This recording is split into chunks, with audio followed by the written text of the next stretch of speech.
All right, good afternoon. I'm Bill Nelson, the director of the Sidney Kimmel Comprehensive Cancer Center at Johns Hopkins, and it's a distinct honor to welcome all of you here to this viewing event for the Emperor of All Maladies. I have one duty, which is my obligation to stand in front of you, and that's to ask that you turn off ringing, noise-making devices of any kind so that everyone can enjoy this. And then it's my pleasure to introduce Ron Daniels, the president of Johns Hopkins.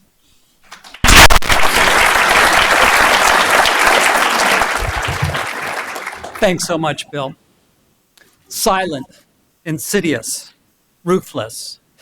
These words echo across the history of cancer, describing the scourge that for too long lurked unknowable and untreatable in ourselves. But as we follow the trajectory of the disease through Sid Mukherjee's magisterial work, different words begin to resonate. Relentless, persistent, creative. Still capturing the essence of cancer, this emperor of all maladies, the new words apply equally to the combatants on the other side of this battle, patients, families, and caregivers, the researchers, clinicians, and visionary philanthropists who together have begun to turn the tide against this disease. And of course, they apply equally well to those who have worked to tell this story so well. Dr. Sid Mukherjee and the extraordinary team of filmmakers whose work we'll see in just a few moments. Perhaps this should come as no surprise, for as Dr. Mukherjee has articulated so well, cancer is of us. It is, as he put it, our malevolent doppelganger. Arising from within us, it evolves with astonishing creativity, and in doing so, ingeniously eludes our best efforts to treat it. Undaunted, though, we have answered the disease's creativity, persistence, and relentlessness through numerous efforts. We witness these efforts in the stories of patients and families who risk so much in the face of great fear to change the arc of research and open new avenues to treatment, thinking more of future generations than they do of themselves. We see it in the work of researchers and clinicians who have chipped away at the false assumptions, replacing tales of black humors with knowledge of the human genome. Returning to the bench and the bedside, often in the face of very bleak prospects, they have countered the inventiveness and persistence of the disease point for point for point. Refusing to accept received wisdom and summoning the courage to follow a new theory, try a new treatment, and confront the fundamental reality that cancer exists in the most basic elements of our being. This ethos has transformed our understanding of cancer and fueled Johns Hopkins' own efforts. It was, of course, research by Hopkins scientists led by Bert Vogelstein, who I just saw a moment ago. Bert, raise your hand, sitting in the back corner there.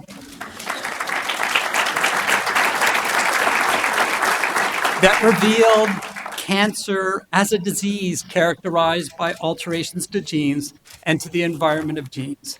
Ushering in a new era of cancer medicine, these discoveries have shown us the molecular architecture of each patient's cancer and paved the way for screening tests that can detect DNA from cancer cells even before a tumor develops.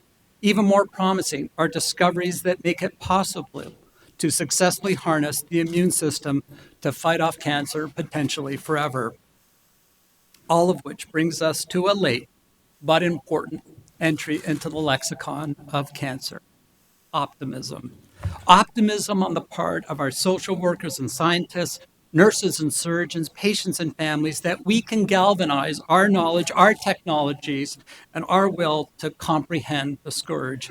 Optimism that, though there is still obviously lots of work left to be done, the emperor of all maladies' reign will come to an end. On behalf of the entire community, welcome to Johns Hopkins. It is a privilege to be joined at this landmark event by so many who have made it possible. Cancer physician, researcher, and Pulitzer Prize-winning author, Dr. Sid Mukherjee, WETA CEO and Johns Hopkins Medicine trustee and dear friend and supporter for so many of us, Sharon Rockefeller, Director Barrett Goodman, who is, where now? I saw him a moment ago. Thank you. And the filmmaking team who have told this story with consummate skill and humanity. And so many members of our Johns Hopkins family, our leadership, including our Dean and CEO of Johns Hopkins Medicine, Paul Rothman, who's right there, and our president of the health system, Ron Peterson, who's sitting over there, our clinician scientists, Bill Nelson, Ken Kinsler, and Bert Vogelstein, and especially our extraordinary patients, like so many of you who are here today, who shared your experiences so that others could see the compelling urgency of a drive, the need for a drive to a cure. And of course, to Dr. Margaret Bodie, CEO of the AACR and co-sponsor of today's event, representing cancer researchers, scientists, healthcare professionals, and cancer advocates from more than 100 countries. The AACR is the world's oldest and largest professional organization devoted to advancing cancer research and bringing unfailing persistence and vision to the global fight against cancer. I'd now like to turn the podium over to Dr. Foti to say a few words. Thank you all for being here.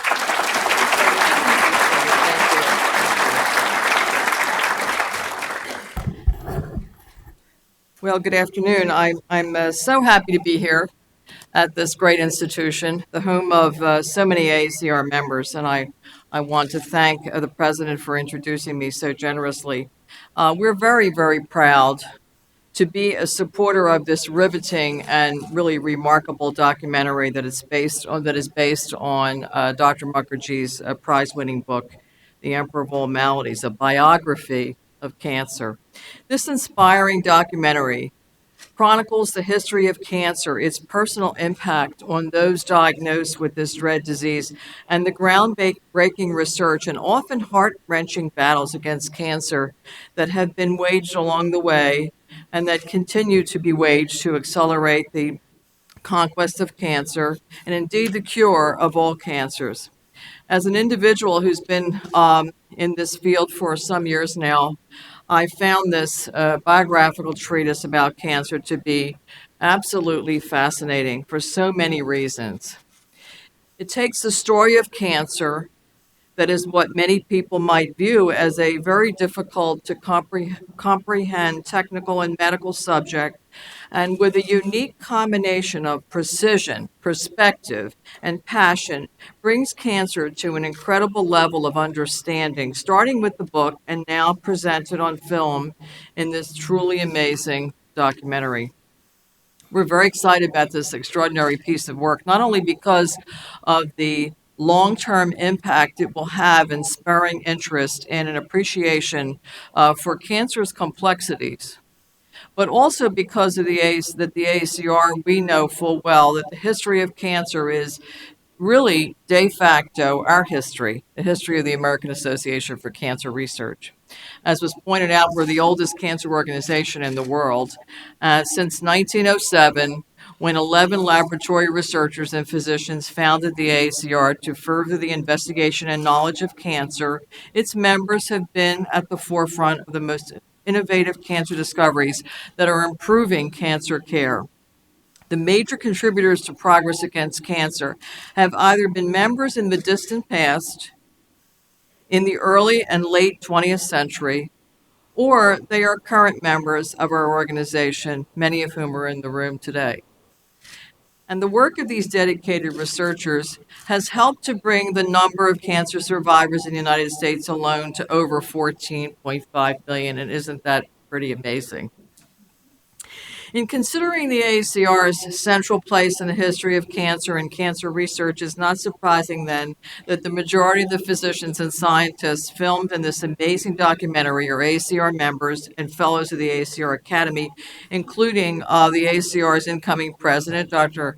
Jose Baselga, who is in all 3 episodes of the documentary, and also Dr. Charles Sawyers, who is the immediate past president. So they are nicely featured, and we're thrilled about that. As you will see in the preview today, a major reason why we made the decision to partner with Johns Hopkins on this screening is the instrumental role that Johns Hopkins Kimmel Cancer Center has played as a major contributor to cancer research over the years and continues to play that role, and also a significant contributor to this documentary. We're very, very grateful to the researchers, the physicians, and the patients at Johns Hopkins who generously shared their poignant stories with the documentary's filmmakers, and we're happy that so many of them could join us today, including Dr. Lori Wilson, a surgical oncologist affiliated with Harvard University and Johns Hopkins, patient and cancer survivor who will be on the panel today, as well as Olivia Blair and her family. As a supporter of this documentary, the AACR has had a special opportunity to help promote the film to the full cancer research community and the public in a number of ways. We featured the story of the making of this documentary in Cancer Today, which is our magazine for cancer survivors and their families and friends. We premiered the preview trailer at our meeting last year in San Diego in front of 12,000 cancer researchers, and Dr. Mukherjee was at the meeting at that time. And this year at our meeting in our hometown of Philadelphia, we are so happy to be awarding Dr. Mukherjee with the AACR Distinguished Public Service Award for his outstanding work in educating the public about cancer and cancer research through his wonderful book. Also, we recently hosted a webcast screening for Cancer Center communications professionals across the country, where we met and had spent a lot of time with film director Barrett Goodman, who I believe should now be awarded an honorary doctorate in oncology. His knowledge of the cancer field is nothing short of amazing, and I wanted to say that. I just was in awe of his knowledge. And of course, today we're so pleased to be partnering with Johns Hopkins Kimmel Cancer Center and its world-renowned director, Dr. Bill Nelson, and his colleagues on this screening and panel discussion. I'd like to take this opportunity to extend our profound thanks to President Daniels and also to Dr. Paul Rothman for their special efforts in hosting this event in these spectacular facilities. I also wanted to recognize and thank Stand Up to Cancer and WIDA for making this documentary happen. You know, the AACR is the proud scientific partner and grants administrator of Stand Up to Cancer, a groundbreaking initiative to bring the Entertainment Industry Foundation's work to the fore, and it was created in 2004 to support innovative translational cancer research, which speeds the development of new and effective treatments to patients. And this institution has really benefited from this activity of Stand Up to Cancer. Stand Up to Cancer and famous Hollywood producer, the late Laura Ziskin, one of Stand Up to Cancer's co-founders, were really instrumental in facilitating the making of this documentary, working closely with Dr. Mukherjee and WIDA President and CEO Sharon Percy Rockefeller. And Sharon will be sharing her story with you next. And so I wanted to again thank Sid, Barrick, Sharon, and also Dalton Delan, and everyone else who's been involved in the making of this amazing, monumental, important documentary in the cancer field. Thank them for so much for making this vision a reality and for bringing to the public this powerful and inspiring documentary that really exquisitely captures the progress and the promise of cancer research. The ultimate impact of this documentary can only be imagined at this juncture. However, at the least, we feel confident that this documentary will go far to inform the public about the urgency of addressing this global scourge and help to create a national dialogue about the vital importance of life-saving cancer research so that we will be able to move closer and faster to the cure of the 200 diseases we call cancer today and for future generations. Now, in closing, I just wanted to say that we in the field know that we are in a new era of cancer discovery. Looking back on what you will see in this documentary and on the first real cancer cures in the late 1950s when progress was painfully slow, we can now say with enormous enthusiasm that we have turned the corner. This is an unprecedented time in the history of cancer research with regard to emerging science and cancer therapies. Thus, to have the benefit of this documentary at this propitious time is amazing timing, and the whole cancer community is very appreciative to its makers. So thank you very much for your attention. I look forward to watching the preview along with you. Thank you. Thank you.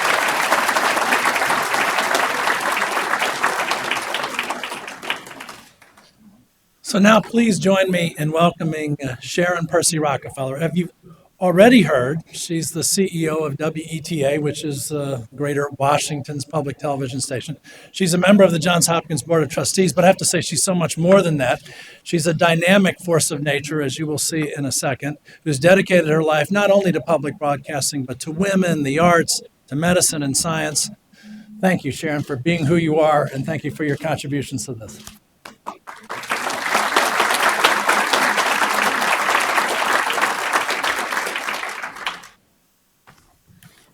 Good afternoon, ladies and gentlemen. It's my pleasure to be here.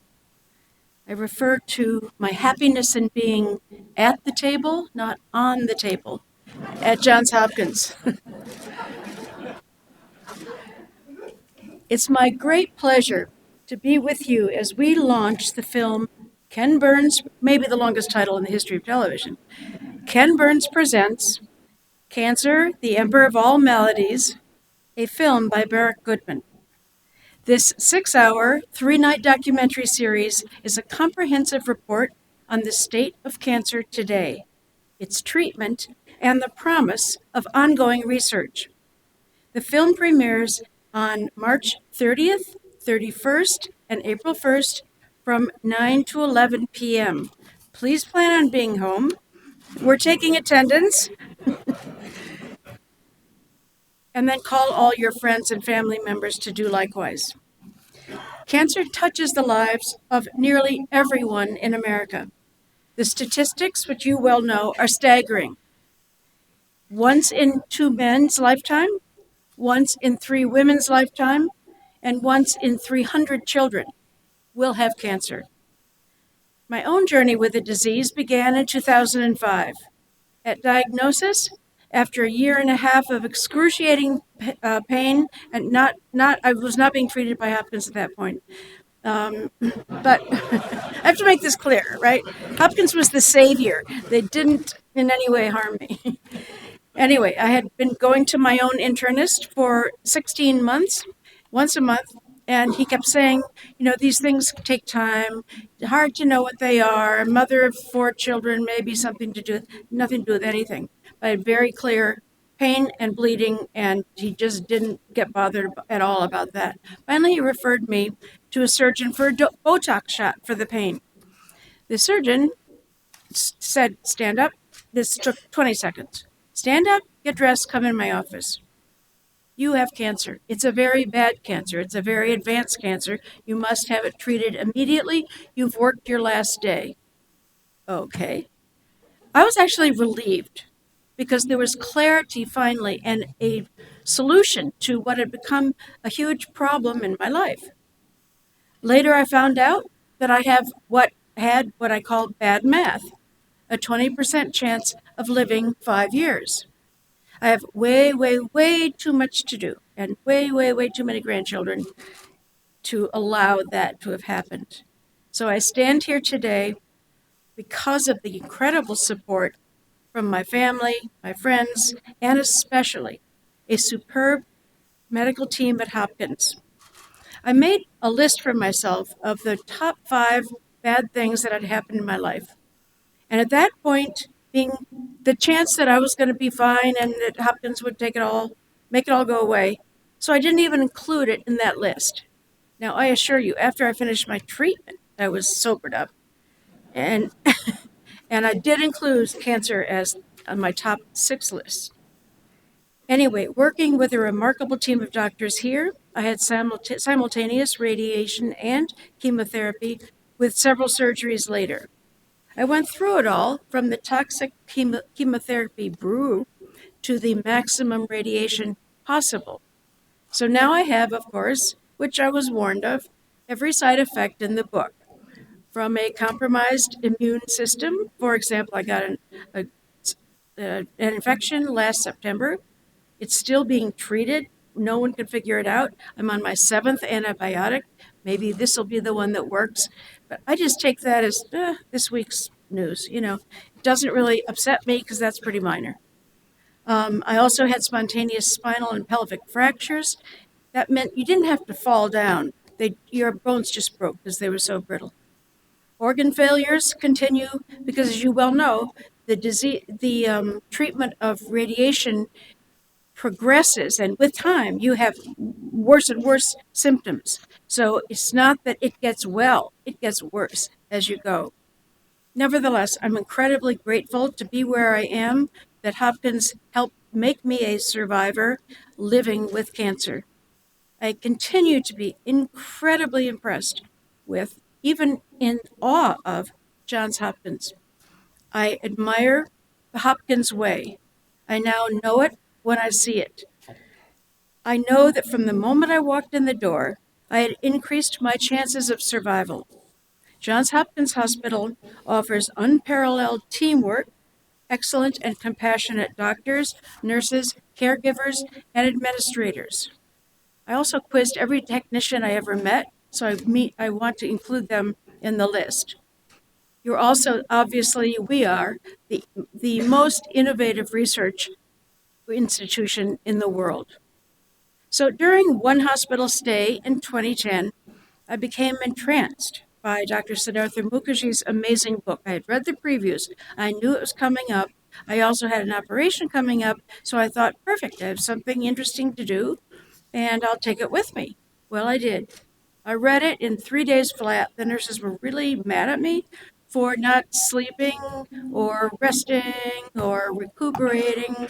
I said, yeah, that's all happening. My brain is active. Nothing else is active. So I read it and fell in love with it. I finally felt legitimized.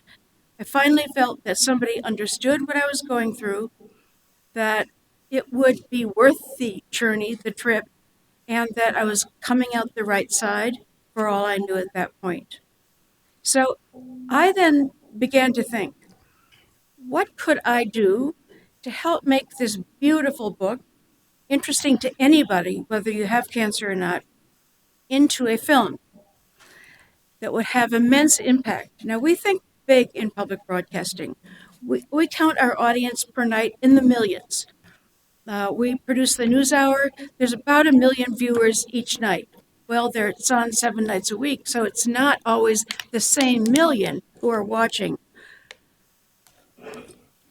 But I realized that after 40 years of volunteering at first, and then fortunately being paid as president and CEO of WETA, perhaps it just hit me. I'm not that presumptuous, but I'd be the right person, in that I know this much about public broadcasting and had a position from which I could work at the right place between Washington and Hopkins. It seemed perfect for me, and it was the right time. We did a Cancer Wars series about 15 or 20 years ago, but it's so out of date. Anyway, I resolved that I would make a film that everyone could be proud of. So how does one take a complex book and topic and turn it into a coherent film? I knew where to turn. First, I wanted to meet Dr. Mukherjee. So Dalton DeLann and I called him, got together with him. He was open to the idea. He was on his way to India to appear at the Jaipur Literary Festival. And the book is as literary as it is medical. He's a wonderful, wonderful person. Anyway, he was interested. We've worked with Ken Burns for over 25 years. He's actually done some films at WETA for over 30 years. So it took some convincing, though, because I work daily with Ken, and I know exactly what the projects are for the next decade. And most of them have been fully funded. We have close to $100 million already saved up committed for these series. So there's no edge, there's no possibility of adding to that plate. That's an extremely full plate. So I called Ken and said we wanted to meet with him and Dr. Mukherjee. And he said, well, yes. And I said, Ken, I want you to do this film. You have to do this film. I'm not taking no for an answer. He said, no. Sharon, what about no? Don't you understand? You know as well as I do, I'm totally over my head. There are workaholics and then there are manic workers. I'd put Ken in a category all by himself, in addition to those two. Anyway, he just knew he couldn't possibly do it. And I said, okay, we're going to get together and we're going to talk about it. And I'm going to call you tomorrow morning. The next morning, I said to him, Ken, you have to give me a yes and now. Ken, you need to do this for yourself. You'll be doing a wonderful thing for the nation and for our international viewers, but also for you alone. Ken's mother died of breast cancer when he was 11. He took care of her for the 10 years prior to her death. And there's no doubt that I know he's got many personal demons because of his childhood being so broken up. I said, Ken, we're going to dedicate the film to Lila. He said, all right. We also sought out a terrific series producer and director, Barrett Goodman, who has a special gift for combining narrative, historical, and verite subjects. He needed to be alongside doctors, researchers, patients, and family. Johns Hopkins trusted us after I pleaded a little bit, just trust us, and allowed us in. The fact that Hopkins had as much experience as it does with media was also a very good thing, because we knew you knew how to ask tough questions and don't hold back on it. Just put it on the line. What do we need to do to make sure that Hopkins is happy? So much of the film is based at Johns Hopkins, which is central to the story and prominently featured. I greatly appreciate the access everyone at Hopkins provided to us.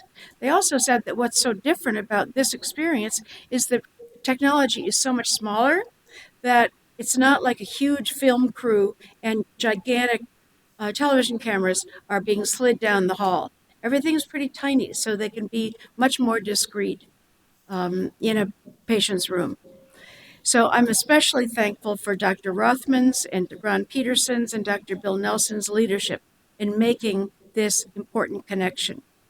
Of course, we needed to involve Dr. Siddhartha Mukherjee. Yes, oncologist, researcher, and author, whose eloquence, passion, and curiosity come through in every page of his Pulitzer Prize-winning first book.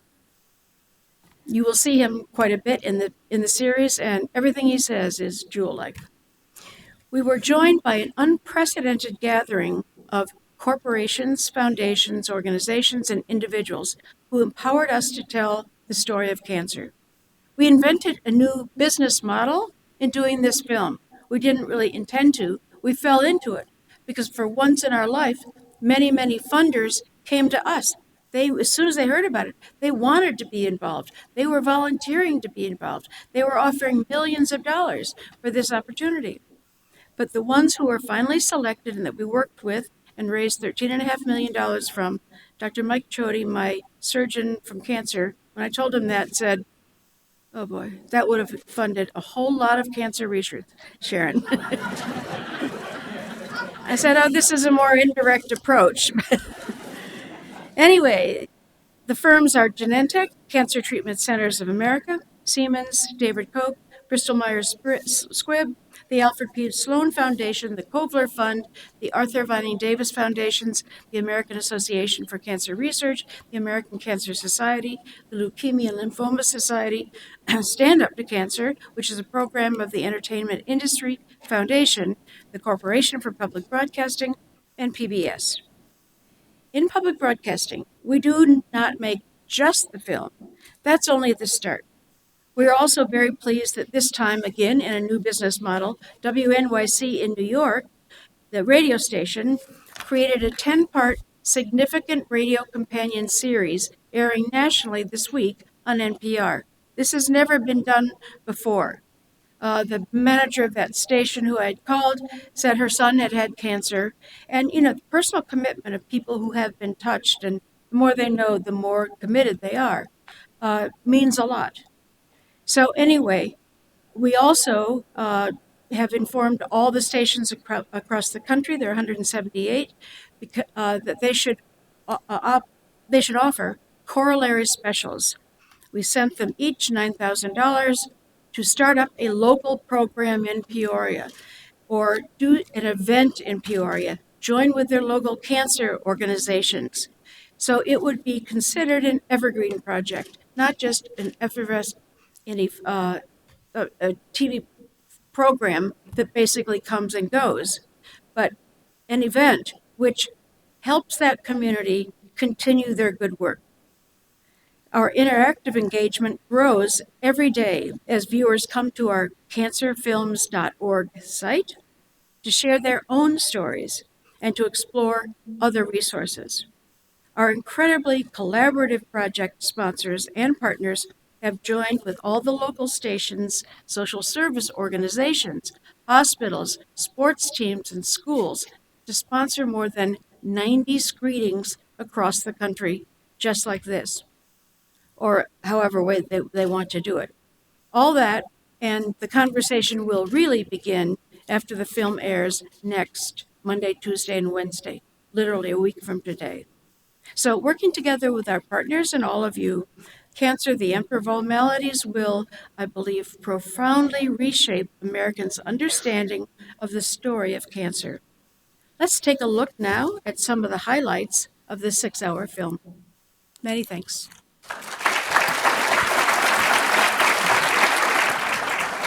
Now, if I could invite our panelists up to the stage as they're working their way up, I wanted to recognize some other individuals who made this incredible project that you've seen a reality.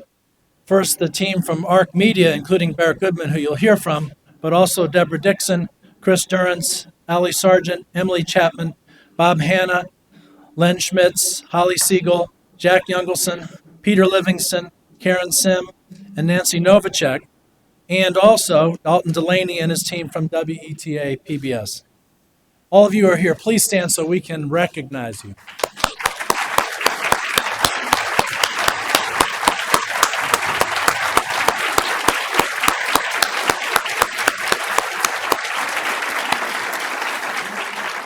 It's notable that a number of these individuals were part of the embedded crew that began their filming about the same day that Hurricane Sandy swept through Baltimore. I have this image of our Dean and CEO Paul Rothman and waiters trying to save one of our research buildings, but they managed to film through that and continue their whirlwind look at cancer and cancer research for more than a year and a half. I'd also like to recognize the nurses, staff, physicians, patients, and family who fight this fight every day.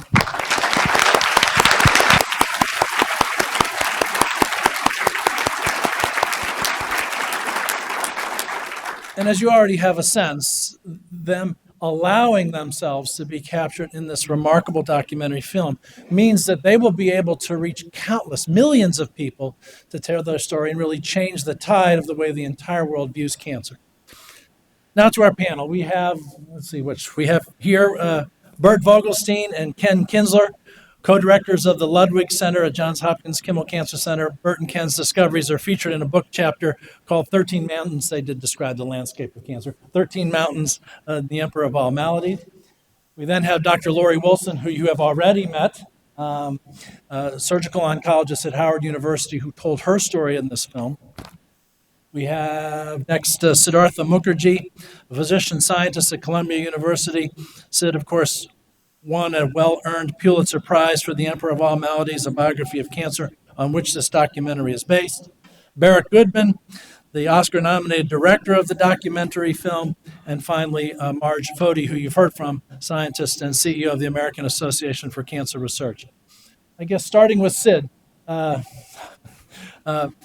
offer a few comments, a couple of minutes. You came up with this remarkable prose telling the story of cancer. You're now seeing it as a film. What do you think?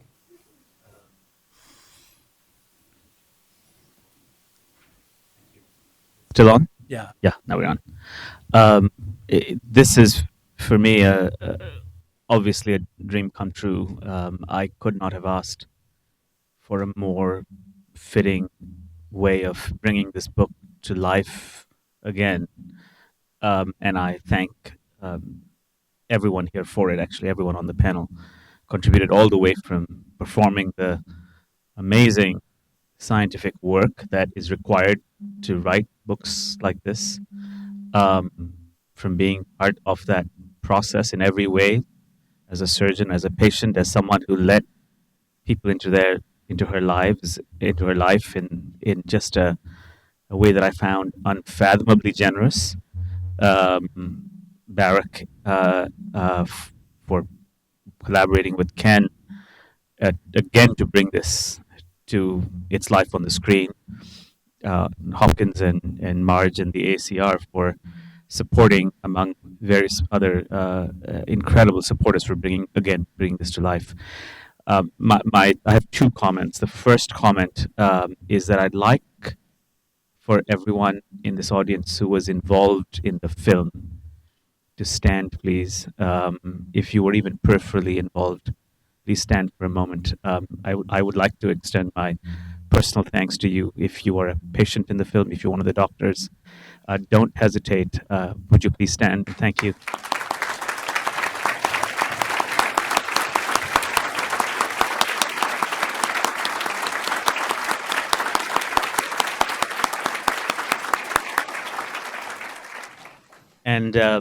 And my second comment is it relates to, I think, what I think is the purview or the impact of the film. I think 20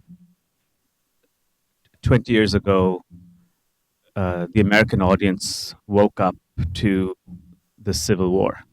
That was about a battle in the past, but it was a battle that defined ourselves and our history, and raised questions about our future.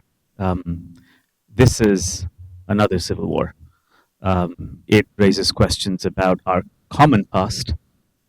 It allows us to recognize ourselves, perhaps in different ways, and it raises questions about our future.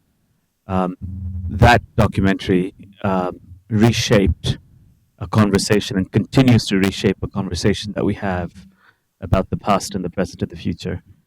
I hope this documentary does exactly the same.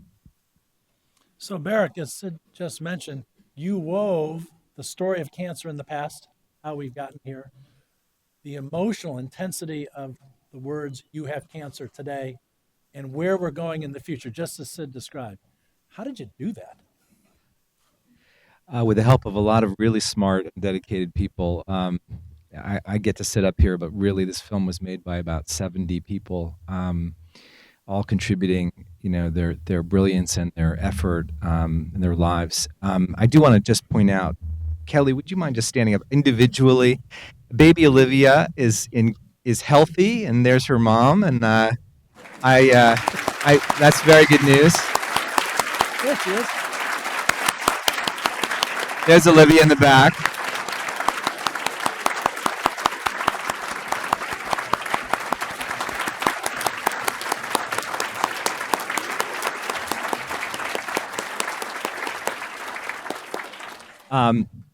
So she knows she's a star. The short answer to your question, Bill, is that we had to bring patients' lives to this film. I think we all, Sid, Ken, all of us felt that from the start. We knew we needed an institution willing to really open their doors without any restrictions. We were lucky enough to find you and to find a wonderful hospital in West Virginia called the Charleston Area Medical Center. And at that point, it was simply a gamble. We didn't know if it would work to weave through the history and the science, these patient stories, whether the souffle would fall or rise. And with the help of fantastic editors and good luck, it worked. It worked better than I could have ever imagined, actually. How about next go to Dr. Wilson? Dr. Wilson, you spoke to us from a film, and you're wonderfully live and well today. You've had a chance to reflect on this, as you mentioned. You're the child of someone who's had cancer. You've taken care of people who've had cancer. You've had the experience yourself. How do you view the world today? Gosh. That's a big question. Uh, I have to say that as I looked at my life as a student and as a resident, it was always that next thing I was trying to accomplish in my career and my family. But I think after this experience, what I've been able to do is to sort of pull back and realize those quiet moments of humanity that people share, that you get to share with, for me, with my patients, with my family, with my friends, and all those wonderful things that people provided during this long journey. Actually has been remarkably amazing.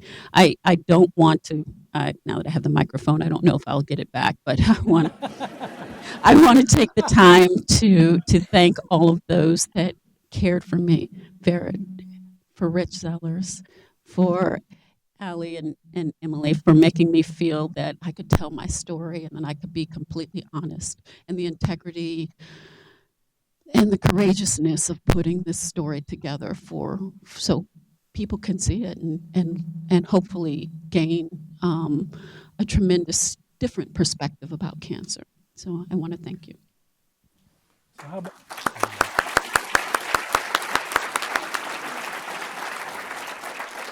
so Ken Kinsler and Bert Vogelstein, having been at cancer research for a while, it's wonderful to be thought of still as the future. So Ken and Bert, what does the future look like?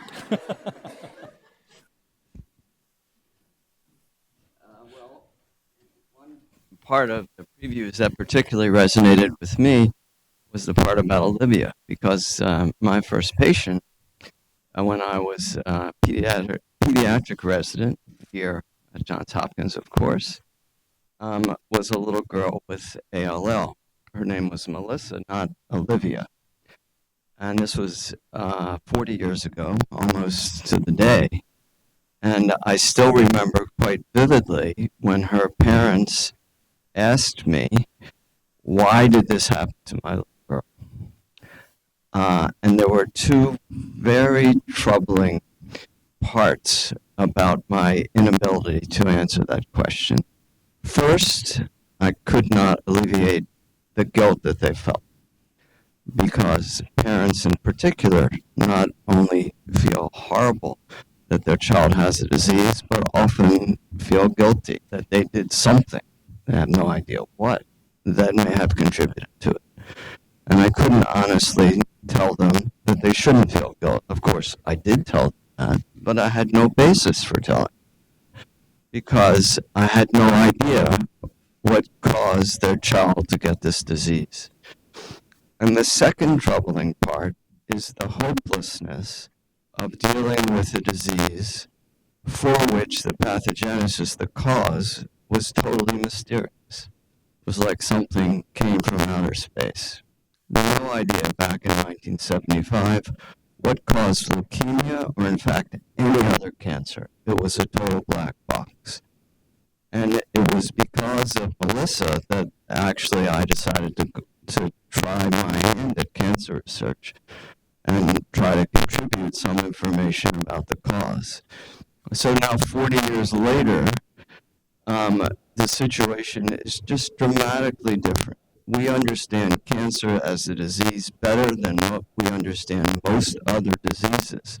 That doesn't mean there's not a lot to be learned, but the history of medical research is that once you understand a disease, it's only a matter of time before that disease is conquered. So that's why and I think cancer researchers all over the world, as Marge mentioned, are incredibly optimistic.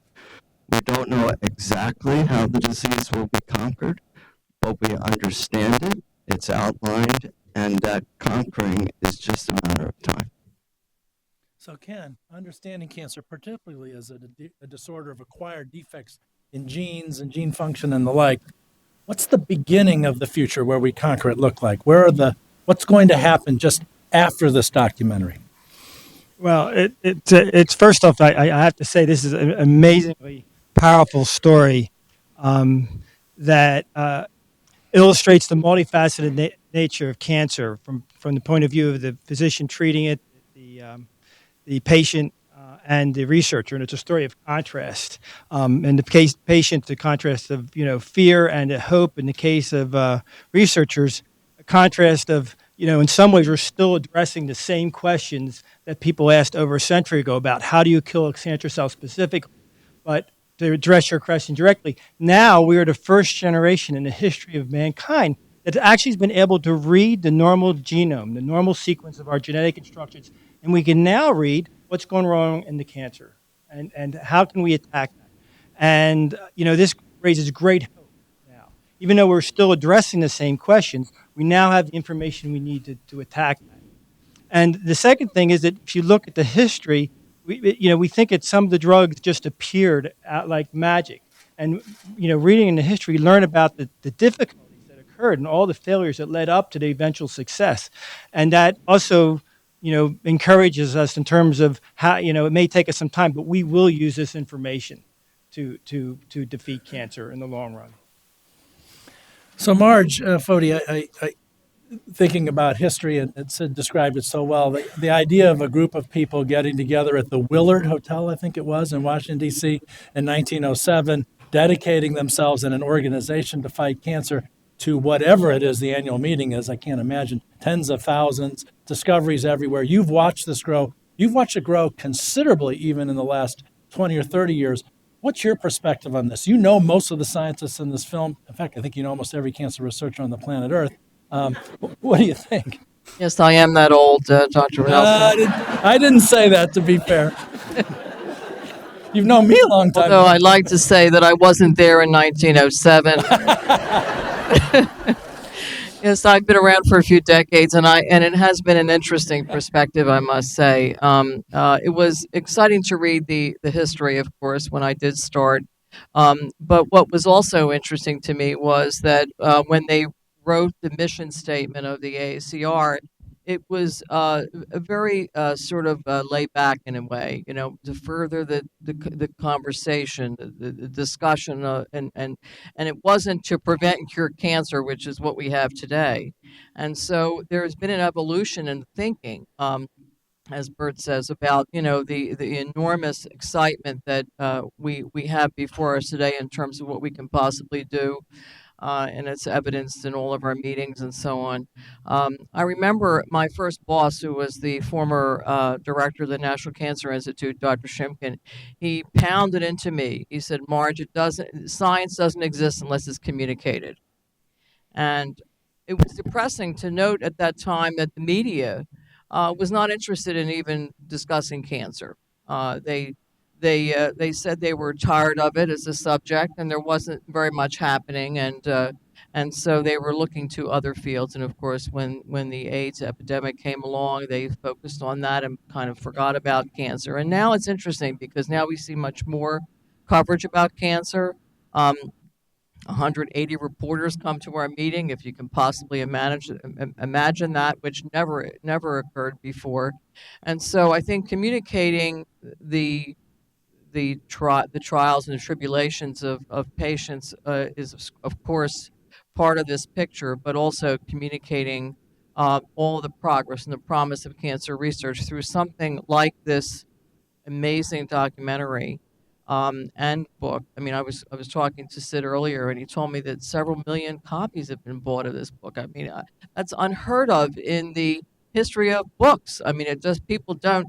If you would be happy if you sold 1,000 copies of something today. So I think that it's amazing that it is reaching that many people, and the notion of this documentary reaching many more millions.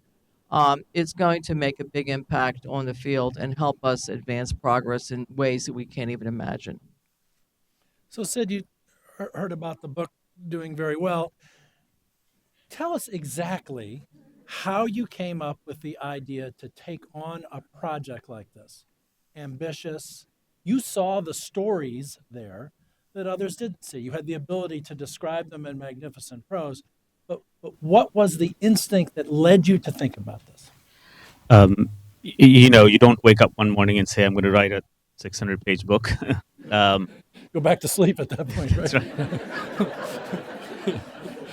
Nor do you wake up in the morning and say, I'm going to solve the puzzle of cancer that's haunted human beings for a century, or make a 6-hour documentary on. So these projects come out over time. For me, though, the pivotal moment was I was a resident too, actually. My memories are very much located in a single patient, as they often are. And I was treating a woman who was on a third generation trial for one of the new molecular drugs. She had a sarcoma, and she's actually in the book, although the moment is not in the book. And she said to me, I'm willing to go on with this third generation trial. She had actually moved from Alabama to take part in this trial, but I need you to tell. I was the fellow, but I need you to tell me what is it that I'm fighting.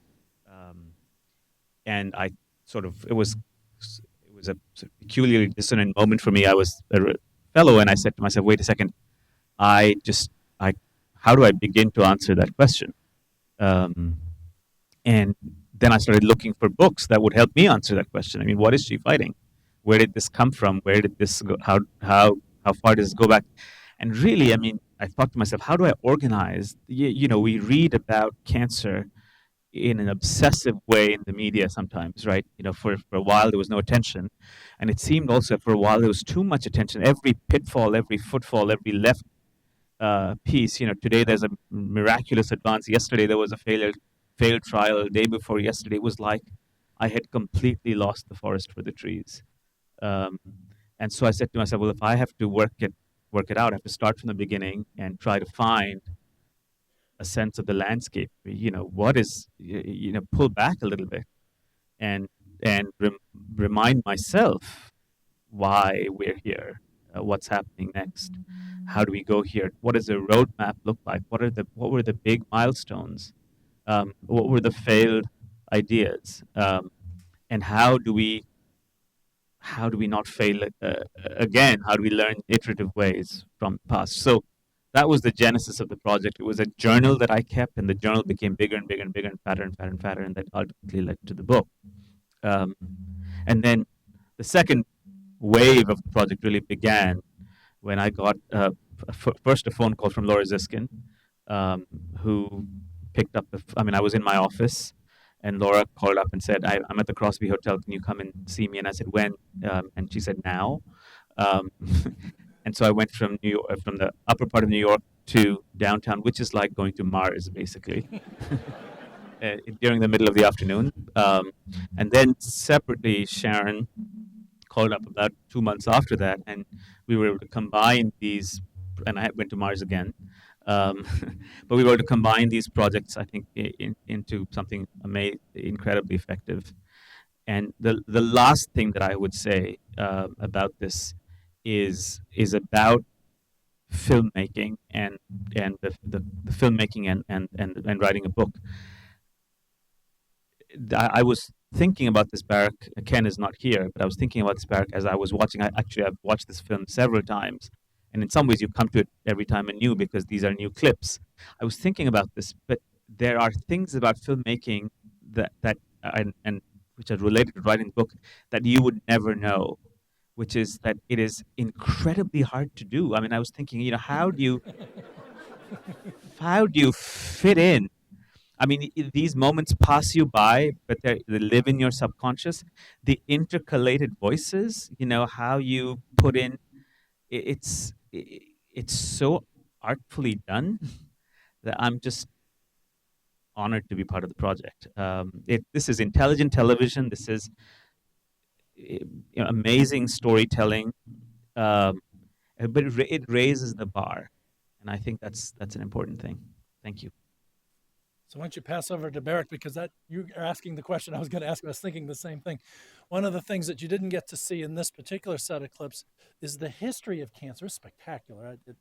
I got to see one of the clips about Sydney Farm. Absolutely fascinating. I love history, but it was absolutely fascinating. And in a sense, we knew that was going to be of extremely high quality. The Ken Burns, PBS, we know what you can do. But you interwove that story with stories of people like Dr. Wilson and stories of the cancer in the future. How on earth did you conceive of that and do it? Well, as I said earlier, we conceived of it from the very beginning. We knew that Sid does this some in his book as well, that there are contemporary patients that he's dealing with, and every time you get to that moment in Sid's book, there is a deepening of everything you've read up to that point. You know, the resonances between the past and the present are so much there, and we really wanted to capture that. And in some ways, film can do that even better than literature and books. Books and literature and nonfiction writing can do many things that films can't do, and especially when Sid's at the helm. But there's a few things we can do in film, and one of them is to bring a vivid, visceral, emotional story to life with verite filmmaking, capturing patients. That said, as I said before, we just didn't know if it was going to work, and I think Ken in particular was wary of the whole idea of and so was Sid, of using these contemporary stories. And I bravely said it's going to work, but I wasn't really sure either, because the smart thing that we did, I think, was that we chose in episode 1 largely focuses on childhood leukemia because that was the proving ground for a lot of the early chemotherapy experiments. We chose to focus on childhood leukemia, therefore, in the verite contemporary stories, hoping that there would be, again, resonances. And that really happened. I mean, when Kelly and Marcus are struggling over whether to enroll Olivia in a clinical trial, you understand what those parents in the 1950s must have been going through when they enrolled their children in the early combination chemotherapy trials at the NCI, which were even more brutal and toxic than in anything we're doing now. So it's the only way to understand it. So that kind of back and forth between the past and the present really made the whole much greater than the sum of the parts, fortunately.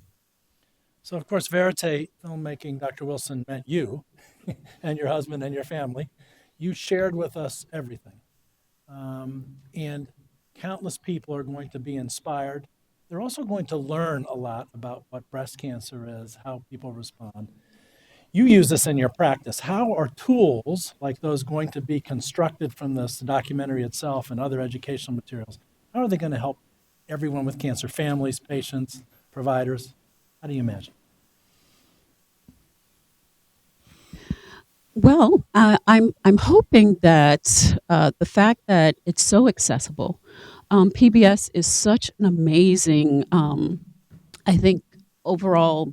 I don't want to use brand. I know that's kind of, but I think about how you approached it and how we're going to be able to reach so many different households, so many different families. From my standpoint, I was able to disclose to my students and my residents, and it's a way of them hopefully now being able to see the other side. They saw me coming to work, they saw me going through this, but hopefully they can see the personal side of what cancer means, and they can take that away to their next steps and their caretaking and their family members. I'm sorry, and the patients that they care for. It's, for me, hopefully it's a greater empathy, it's a greater compassion, it's an understanding of what I'm asking my patients to do so that I can help them through it, hopefully just a little bit better. So Ken, one interesting set of conversations that I've had with Barrick and Sid Mukherjee, if you look at the scientists who appear in the film and the way they're able to communicate the state of cancer research and what's going forward, there's a suspicion that scientists, especially the behavior of you all, appear to be great storytellers. Did you imagine yourself as a storyteller of science?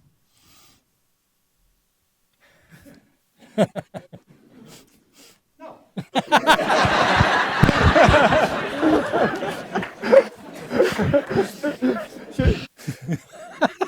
I could elaborate, but it would sort of defeat the purpose. You can tell a great story about that. But it's important. I mean, we do have to tell stories. We have to, if science isn't, as Marge said, if science isn't communicated, That's right. then science isn't done. And but communication occurs at multiple levels because in order to do science a day in and daily basis, you have to face a lot of failures. I mean, that's the nature of science. We call it experimenting because it's likely to fail. If it was anything else, we would call it doing. So we need to motivate and communicate to the people that are doing this. And I think this is a good opportunity. Bert and I always point out, as Brock pointed out, there were 70 people who did the movie. There's hundreds of people that do the research, our trainees. So we need to communicate with them and share our vision and share our enthusiasm and teach them how to do that with their training. And we do that on a daily basis. So, we're not natural communicators, but it's an important tool for us. So I pass to Bert. Bert, I actually think you're one of the great communicators because you're a great teacher. And I wonder if scientists aren't teachers as well as researchers. And what's your thought? I like Ken's answer.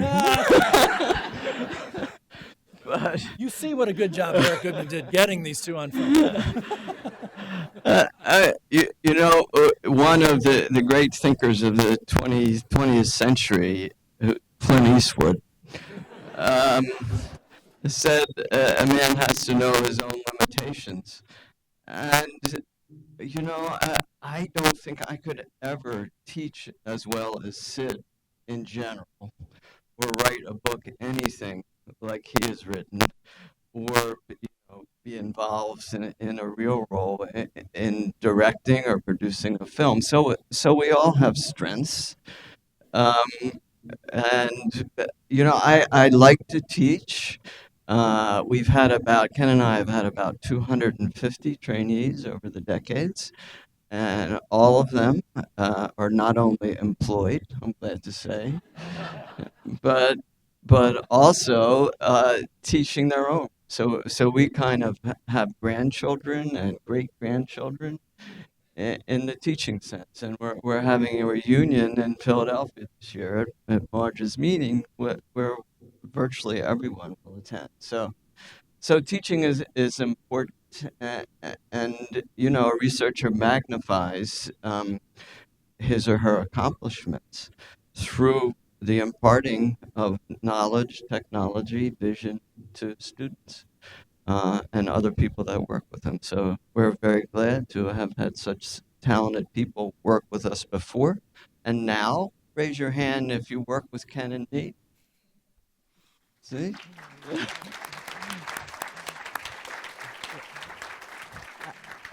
I just want to add one small thing to what Bert said, which is that we developed a rule of thumb in our editing room that the smarter you are, the better you are able to dumb it down, because that's clearly was our experience. We interviewed 100 of the best and most famous cancer researchers in the world, and honestly, we were astonished at how simply and vividly and colorfully they could convey their work. So I was expecting the opposite, to be honest, but that is literally what happened. We were just blessed with people who could just tell, and we didn't know anything. So if we could understand it, we assumed everybody else would be able to understand it as well.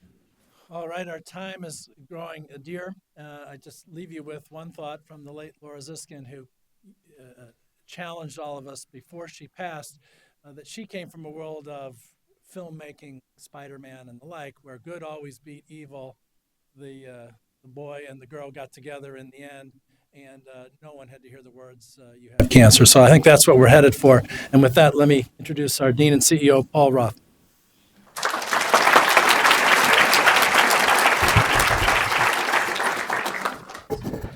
Thank you, Bill. And I want to begin by thanking President Daniels, Bill, Sharon, and Dr. Foti for coming today and hosting this event. It's been, I think, a wonderful event. And the other group of people I'd like to thank, really, we got to see a preview of this movie Friday night in Washington, about an hour of it. And what you see is that the bravery of the patients who tell their stories in the film. So we have Laurie here and Olivia, who's probably out running in the hallway. So I wanted to thank you for sharing your stories with us and helping it make such a powerful film. So thank you on behalf of all of us.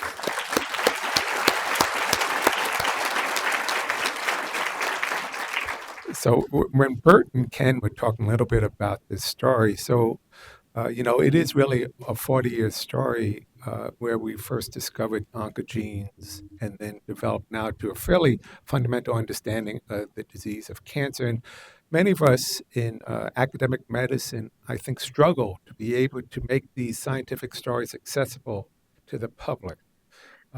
They're complex. Cancer is a complex disease, and the story of how we gained understanding of it to really a very fundamental level is a really complex story. And so it really took someone with the talent of Sid Mukherjee to take that very complex story and make it into a Pulitzer Prize winning novel that millions of people have had access to. So, Sid, on behalf of science, I want to thank you for what you were able to do for us. It's really a wonderful talent.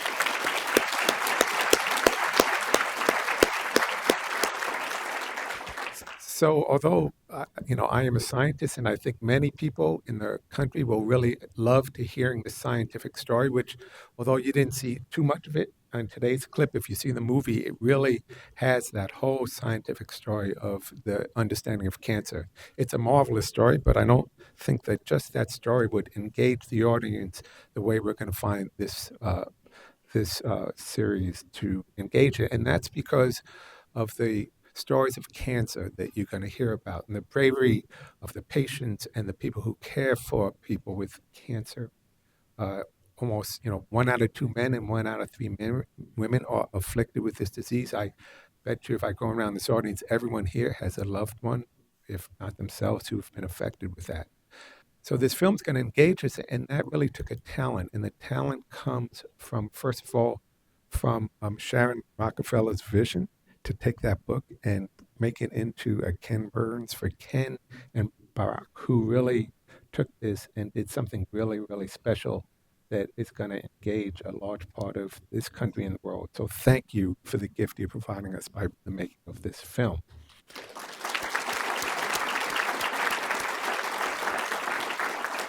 And so I think after April 1, what I hope this thing really helps demystify this disease for our patients who have this disease, and for people. I mean, there is no scarier words than you have cancer. And so I hope that this film will help demystify it.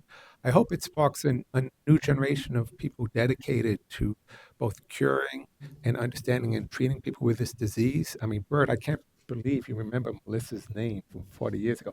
That's the sort of impact that I hope this movie has on the next generation of people. And finally, I think the story of what it takes to understand and help cure disease through scientific process will help the American public understand the importance of biomedical discovery in what this country can do and how it has to be supported by research. So I have great hopes that this film will do wonderful things and have tremendous impact. So thanks everyone for coming today.